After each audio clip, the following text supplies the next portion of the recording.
नई दिल्ली में 12 और 13 सितंबर को होने वाली ब्रिक्स की 18वीं बैठक अब ज्यादा दूर नहीं है और भारत के लिए ये सिर्फ एक अंतर्राष्ट्रीय बैठक ही नहीं बल्कि अपनी कूटनीतिक ताकत और मेजबानी की क्षमता दिखाने का एक बड़ा मौका भी है।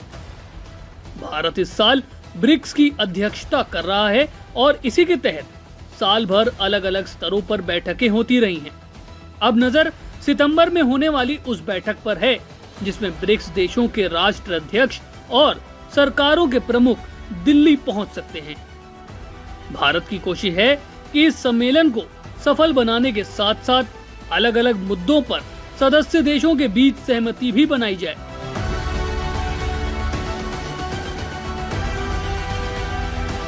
बता दें कि सितंबर के शिखर सम्मेलन की तैयारियां सिर्फ आखिरी दौर की व्यवस्थाओं तक सीमित नहीं है, बल्कि पिछले कई महीनों से ब्रिक्स की अलग अलग बैठकों के जरिए इसका आधार तैयार किया जा रहा है।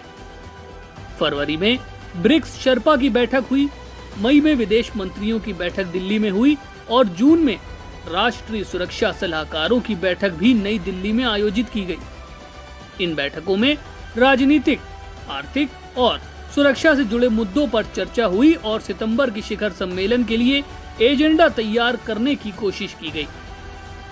दिल्ली में सितंबर में होने वाली बैठक की सबसे बड़ी चुनौती सिर्फ तैयारियां नहीं बल्कि ब्रिक्स के भीतर बढ़ती अलग अलग राय हैं। मई में दिल्ली में हुई ब्रिक्स विदेश मंत्रियों की बैठक इसका सबसे बड़ा उदाहरण रही। बैठक के अंत में सदस्य देश पश्चिमी एशिया के मुद्दे पर एक साझा बयान जारी करने पर सहमत नहीं हो सके और भारत को चेयर्स स्टेटमेंट और आउटकम डॉक्यूमेंट जारी करना पड़ा।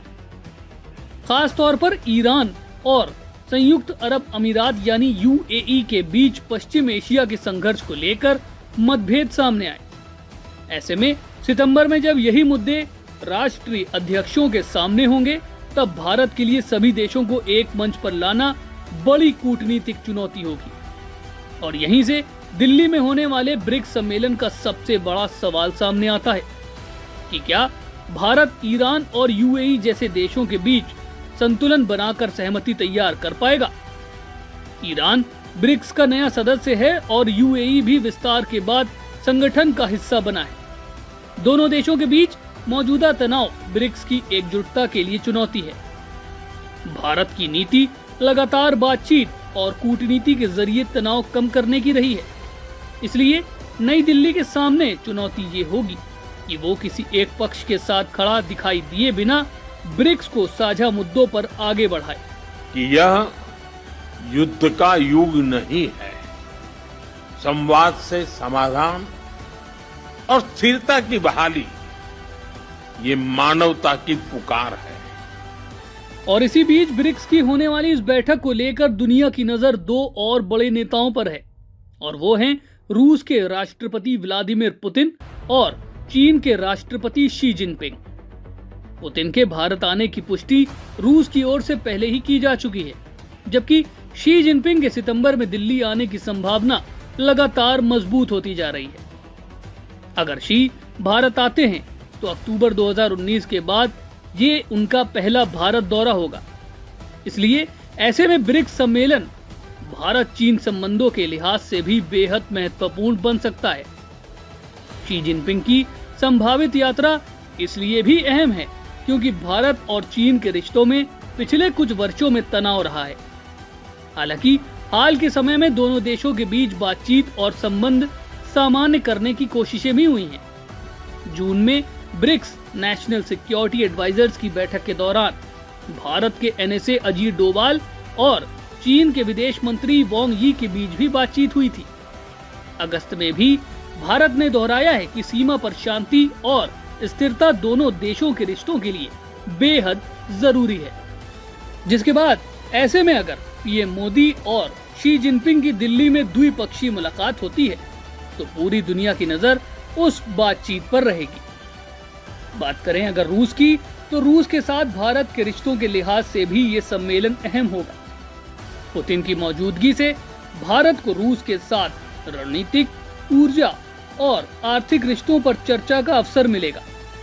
वहीं चीन की मौजूदगी के साथ भारत को एक ही मंच पर दो बड़ी महाशक्तियों के साथ बातचीत करने का मौका भी मिलेगा।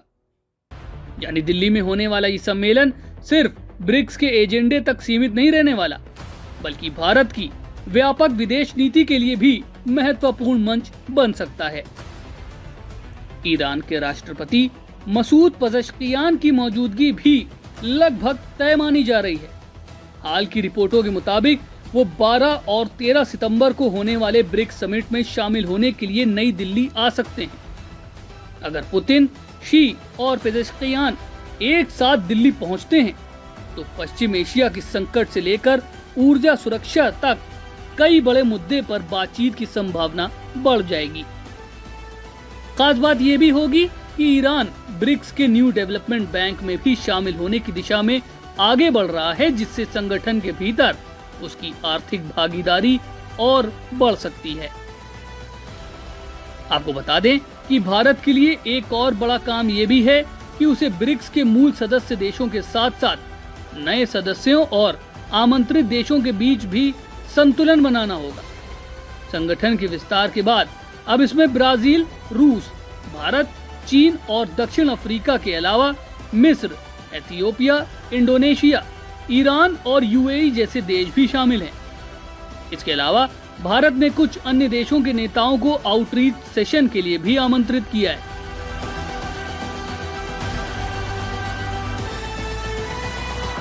और इसी के साथ आइए अब जरा ये भी जान लेते हैं कि दिल्ली की तैयारियां कैसी हैं। 2023 में G20 समिट के दौरान भारत ने दिल्ली में बड़े स्तर पर सुरक्षा, प्रोटोकॉल, ट्रैफिक मैनेजमेंट, एयरपोर्ट से लेकर विदेशी नेताओं के ठहरने और आयोजन स्थलों तक की व्यवस्थाओं को संभाला था। इसलिए इस अनुभव का फायदा ब्रिक्स समिट की तैयारियों में भी मिलना स्वाभाविक है। 2023 के G20 के दौरान सुरक्षा व्यवस्था में आयोजन स्थल, एयरपोर्ट और निर्धारित होटलों तक को शामिल किया गया था और विदेशी प्रतिनिधि मंडलों के लिए प्रोटोकॉल तथा सुरक्षा की विस्तृत योजना बनाई गई थी। ब्रिक्स में भी इसी स्तर की अंतर्राष्ट्रीय सुरक्षा और प्रोटोकॉल चुनौती सामने आएगी, खासकर अगर पुतिन, शी जिनपिंग और दूसरे राष्ट्रीय अध्यक्ष व्यक्तिगत रूप से दिल्ली पहुंचते हैं। सबसे अहम बात यह है कि इस बार भारत के पास G20 जैसा अनुभव पहले से मौजूद है, लेकिन ब्रिक्स की चुनौती कुछ अलग है। G20 में दुनिया की बड़ी विकसित और विकासशील अर्थव्यवस्थाएं शामिल थी, जबकि ब्रिक्स के विस्तार के बाद इसके भीतर राजनीतिक और रणनीतिक मतभेद कहीं ज्यादा स्पष्ट दिखाई देते हैं। इसलिए भारत को एक तरफ दिल्ली की मेजबानी को बेहद सुरक्षित और व्यवस्थित रखना है, तो दूसरी तरफ सम्मेलन के दौरान ऐसा माहौल भी बनाना है जिसमें अलग अलग विचार रखने वाले देश कम से कम साझा मुद्दों पर सहमति बना सके। भारत की ब्रिक्स अध्यक्षता का आधिकारिक थीम है building for resilience, innovation, cooperation and sustainability, यानी लचीलापन, नवाचार, सहयोग और स्थिरता के लिए निर्माण। सितंबर की बैठक इसी थीम को जमीन पर उतारने की सबसे बड़ी परीक्षा होगी। व्यापार, आर्थिक सहयोग, वैश्विक शासन में सुधार, विकासशील देशों की आवाज, ऊर्जा और खाद्य सुरक्षा, तकनीक और वैश्विक सुरक्षा जैसे मुद्दों पर भारत अपनी प्राथमिकताओं को आगे बढ़ाना चाहेगा। भारत के विदेश मंत्री एस जयशंकर पहले ही ब्रिक्स को अधिक प्रभावी और प्रतिनिधित्वपूर्ण बहुपक्षीय व्यवस्था की दिशा में महत्वपूर्ण मंच बता चुके हैं। इसलिए दिल्ली में होने वाली ब्रिक्स समिट भारत के लिए सिर्फ एक 2 दिवसीय आयोजन नहीं है। ये प्रधानमंत्री नरेंद्र मोदी के सामने एक साथ कई बड़े नेताओं से बातचीत का मौका है। ये भारत चीन रिश्तों को आगे बढ़ाने की संभावना है, रूस के साथ रणनीतिक साझेदारी को मजबूत करने का अवसर है और पश्चिम एशिया जैसे संवेदनशील मुद्दे पर संवाद की जमीन तैयार करने की चुनौती भी है। दिल्ली को इस दौरान दुनिया की नजरों के सामने एक सुरक्षित और कुशल मेजबान के रूप में भी खुद को पेश करना होगा। अब सबकी निगाहें 12 और 13 सितंबर पर हैं, जब दिल्ली में ब्रिक्स का असली इम्तिहान होगा, जिसमें सवाल सिर्फ ये नहीं होगा कि कितने राष्ट्रीय अध्यक्ष भारत पहुंचे, बल्कि असली सवाल ये भी होगा कि भारत कितने अलग अलग हितों और मतभेदों को एक मंच पर लाकर ब्रिक्स को एक साझा दिशा दे पाया। अगर दिल्ली में ये संतुलन कायम करने में भारत सफल रहता है तो 2026 की ब्रिक्स अध्यक्षता को भारत की विदेश नीति और वैश्विक कूटनीति के लिए एक बड़ी उपलब्धि के तौर पर देखा जा सकता है कि यह युद्ध का युग नहीं है, संवाद से समाधान और स्थिरता की बहाली ये मानवता की पुकार है।